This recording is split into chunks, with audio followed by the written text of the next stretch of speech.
ఓం శ్రీ మాత్రే నమః. అందరికీ నమస్కారం అండి. శ్రావణ మాసం అంటేనే లక్ష్మీదేవికి అలాగే వెంకటేశ్వర స్వామికి చాలా ఇష్టమైన మాసం. శ్రావణ మాసంలో చేసే దీపారాధనకు కోటి జన్మల పుణ్య ఫలితం లభిస్తుంది. ఈ శ్రావణ మాసంలో ఏది చేసినా చేయకపోయినా ప్రతి ఒక్కరూ తప్పనిసరిగా కొన్ని శక్తివంతమైన దీపాలు వెలిగించాలి. లక్ష్మీదేవికి ప్రీతికరమైన దీపం ఐశ్వర్య దీపం, అలాగే వెంకటేశ్వర స్వామికి ఇష్టమైన దీపం పిండి దీపం. మీ పూజా గదిలో దీపాలు వెలిగించి ఏది కోరుకున్నా సరే తక్షణమే నెరవేరుతుంది. కోరిన కోరికలు నెరవేర్చే పిండి దీపం ఎలా వెలిగించాలి, అలాగే డబ్బును ఆకర్షించే ఐశ్వర్య దీపాన్ని ఎలా వెలిగించాలి అనే విషయాల గురించి ఈ వీడియోలో తెలుసుకుందాం. ముందుగా ఈ వీడియోకి ఒక లైక్ కొట్టి ప్రతి ఒక్కరూ జై శ్రీరామ్ అని కామెంట్ చేయండి. వెంకటేశ్వర స్వామికి ప్రీతికరమైన శ్రావణ మాసంలో మీ పూజా గదిలో పిండి దీపం వెలిగించకపోతే ఒక గొప్ప అవకాశాన్ని వదులుకున్నట్టే. ఈ శ్రావణ మాసంలో కనీసం ఒక్కసారైనా సరే ప్రతి ఒక్కరూ పిండి దీపాలు వెలిగించాలి. శ్రావణ మాసంలో ఇంట్లో దీపారాధన చేసేటప్పుడు మీ పూజా గదిలో 2 పిండి దీపాలు వెలిగించండి. అయితే శ్రావణ శనివారాల్లో దీపారాధన చేసేటప్పుడు 7 పిండి దీపాలు వెలిగించాలి. పిండి దీపాలు ఎలా తయారు చేసుకోవాలంటే, కొంచెం బియ్యం పిండిని తీసుకొని అందులో కొంచెం ఆవు నెయ్యి అలాగే ఆవు పాలు పోసి చపాతీ ముద్దలా గట్టిగా కలుపుకోవాలి. ఈ పిండితో ప్రమిదలను తయారు చేసి పిండి దీపాలకు పసుపు రాసి కుంకుమ బొట్లు పెట్టండి. స్వామివారికి ఇష్టమైన పిండి దీపానికి చాలా దైవశక్తి ఉంటుంది. ఈ విధంగా పిండి దీపాన్ని తయారు చేసుకోవాలి. ఇక పిండి దీపాన్ని ఎలా వెలిగించాలంటే, మీ పూజ గదిలో ఉన్న వెంకటేశ్వర స్వామి చిత్రపటం ముందు పిండి దీపాన్ని వెలిగించాలి. ఎంతో పవర్ఫుల్ అయిన పిండి దీపాన్ని నేరుగా నేలపైన పెట్టకూడదు. తమలపాకులపైన పిండి దీపాన్ని వెలిగించాలి. ఈ విషయం చాలామందికి తెలియదు. తమలపాకు పైన పిండి దీపాన్ని వెలిగిస్తేనే ఆ వెంకన్న అనుగ్రహాన్ని సులభంగా పొందవచ్చు. ఎందుకంటే తమలపాకులో లక్ష్మీదేవి నివసిస్తుందట. కాబట్టి తమలపాకు పైన పిండి దీపాన్ని వెలిగిస్తేనే లక్ష్మీనారాయణ ఆశీర్వాదం వెంటనే కలుగుతుంది. ఆవు నెయ్యితోనే పిండి దీపాన్ని వెలిగించాలి. పూజ గదిలో ఎప్పుడు కూడా ఒక పిండి దీపాన్ని వెలిగించకూడదు. ఖచ్చితంగా 2 వెలిగించాలి. అయితే శనివారం చేసే పూజలో మాత్రం 7 పిండి దీపాలు వెలిగించాలి. దీపంలో ఆవు నెయ్యి పోసి ఒక దీపంలో 5 వత్తులను వేసి దీపారాధన చేయాలి. 5 వత్తులతో పిండి దీపం వెలిగిస్తే 5 రకాల కోరికలు నెరవేరుతాయని, మీకు మీ కుటుంబానికి విపరీతమైన రాజయోగం సిద్ధిస్తుందని నమ్మకం. కాబట్టి శ్రావణ మాసంలో పూజలు చేసేవారు తప్పనిసరిగా పిండి దీపాలు వెలిగించి లక్ష్మీనారాయణ ఆశీర్వాదాన్ని వెంటనే పొందండి. శ్రావణ మాసంలో పిండి దీపాలు వెలిగించకపోతే మీ అంత దురదృష్టవంతులు ఎవ్వరూ ఉండరు. శ్రావణ మాసంలో పిండి దీపాలు వెలిగిస్తే మీ అంత అదృష్టవంతులు ఎవరు ఉండరని చెప్పవచ్చు. ఏ రోజు వెలిగించాలనే సందేహం పెట్టుకోకుండా ఈ శ్రావణ మాసంలో ఎప్పుడైనా పిండి దీపాలు వెలిగించి అపారమైన ఐశ్వర్యాన్ని పొందండి. ఇక లక్ష్మీదేవికి అత్యంత ఇష్టమైన దీపం ఐశ్వర్య దీపం. ఐశ్వర్య దీపం అంటే ఉప్పు పైన దీపారాధన చేస్తారు. లక్ష్మీదేవికి ఎంతో ఇష్టమైన రాళ్ళ ఉప్పుతో ఈ ఐశ్వర్య దీపాన్ని వెలిగిస్తే చాలు అద్భుతమైన శుభ ప్రయోజనాలు కలుగుతాయి. శ్రావణ మాసంలో తప్పకుండా వెలిగించాల్సిన దీపం ఐశ్వర్య దీపం. మనలో చాలామంది ఎంత సంపాదించినా ఇంట్లో డబ్బు నిలవదు. అప్పుల సమస్యలు పెరుగుతాయి. అనవసరపు ఖర్చులు ఏర్పడతాయి. ఆర్థిక కష్టాలు తరచూ వెంటాడుతాయి.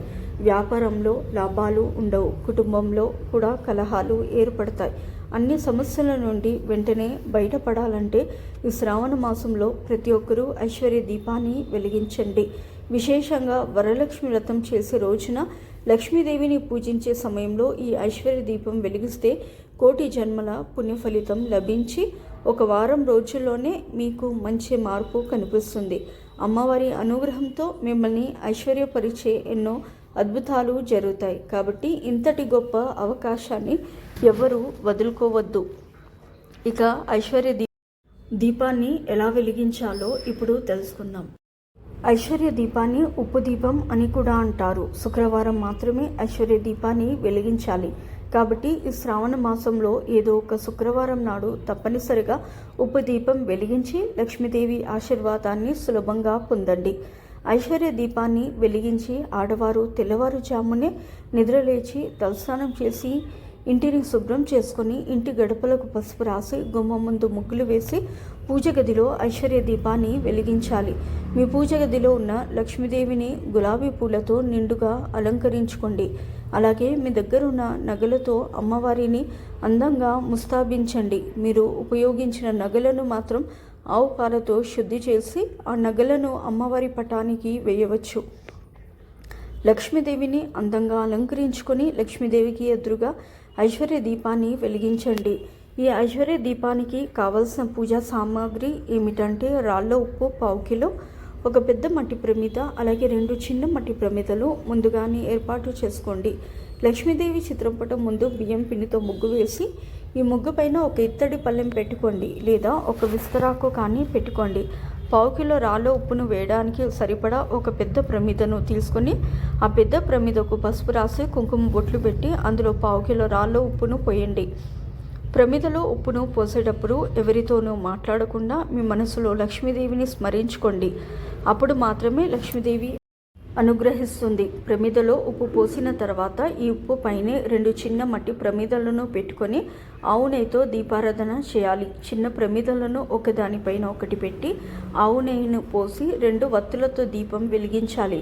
అయితే ఐశ్వర్య దీపాన్ని వెలిగించేటప్పుడు అగ్గిపుల్లతో దీపాన్ని వెలిగించకూడదు.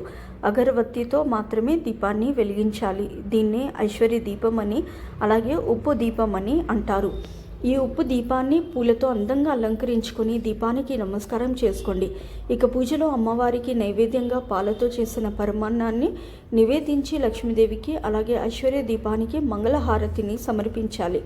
ఎంతో శక్తివంతమైన ఐశ్వర్య దీపాన్ని వెలిగించిన తర్వాత కనకధార స్తోత్రాన్ని చదవాలి. కనకధార స్తోత్రాన్ని చదవలేని వారు ఓం నమో నారాయణాయ నమః అనే మంత్రాన్ని 11 సార్లు చదివి ఐశ్వర్య దీపానికి నమస్కారం చేసి 5 ప్రదక్షిణాలు చేసి తలపైన అక్షింతలను వేసుకొని మీ పూజను పూర్తి చేసుకోవచ్చు. పూజ గదిలో వెలిగించిన ఉప్పు దీపాన్ని మరుసటి రోజు ఉదయం అంటే శనివారం నాడు మట్టి ప్రమిదలో ఉన్న ఉప్పుని తీసేసి ఎవరు తొక్కని ప్రదేశంలో వేయండి, లేదా నీటిలో కలిపి సింక్లో పారబోయండి. మట్టి ప్రమిదలను మాత్రం మళ్ళీ ఉపయోగించుకోవచ్చు. ఈ విధంగా పిండి దీపాన్ని అలాగే ఐశ్వర్య దీపాన్ని వెలిగించి లక్ష్మీ నారాయణుల ఆశీర్వాదాన్ని పొందండి. సో ఈ వీడియో కనుక మీకు నచ్చినట్లయితే ప్లీజ్ లైక్ చేసి మీ ఫ్రెండ్స్కి షేర్ చేయండి. అలాగే మా కొత్త వీడియోస్ మీకు వెంటనే చేరాలంటే మా ఛానల్ని సబ్స్క్రైబ్ చేసుకొని పక్కనే ఉన్నటువంటి బెల్ ఐకాన్ని ప్రెస్ చేయండి. ధన్యవాదములు. సో ఇదండి వాటి వీడియో. రేపటి వీడియోలో మళ్ళీ కలుస్తాను. అంతవరకు సెలవు. నమస్కారము. సర్వేజన సుఖినో భవంతు. ఫస్ట్ టైం నా ఛానల్ చూసేవాళ్ళు దయచేసి లైక్ చేయండి, షేర్ చేయండి, అలాగే సబ్స్క్రైబ్ చేసుకోండి.